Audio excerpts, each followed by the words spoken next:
Okay, let's take a look at exercise 3-10, which asks us to put together an income statement for the Benning Company.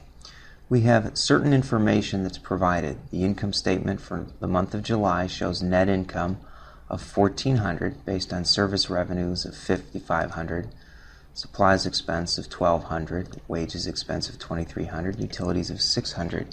And in reviewing the statement, you discover that insurance expired during July, $400 was omitted. Supplies expense included $200 of supplies that are still on hand. Depreciation on equipment of $150 was omitted. There was accrued but unpaid wages of $300 were not included, and services provided but unrecorded total of $500. Okay, so let's put together the income statement and take care of these discoveries. Under revenues, we have service revenue, right? And service revenue is equal to the $5,500 that was recorded, but then we also know that there was an unrecorded amount of $500 that needs to be added in. That gets us to $6,000.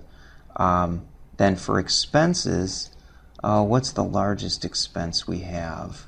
I think the wages expense looks like it's the largest. So we'll start off with wage expense. And wage expense is going to be equal to $2,300, but there was also accrued but unpaid wages of $300, so we need to include those because we're building an income statement based on accrual-based accounting. Okay, the next item I think is the supplies expense.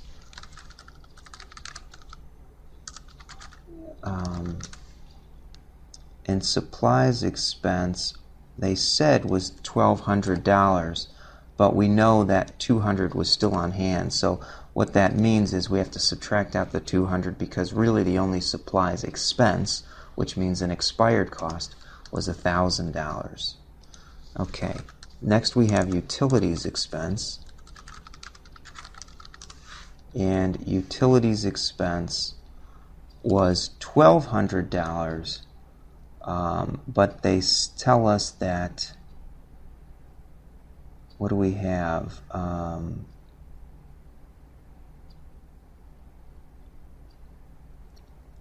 sorry, utilities expense was just $600. I'm pointing to the wrong line item, so that's straightforward.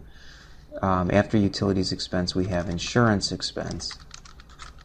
And insurance expense of $400 was omitted, so we need to add that in.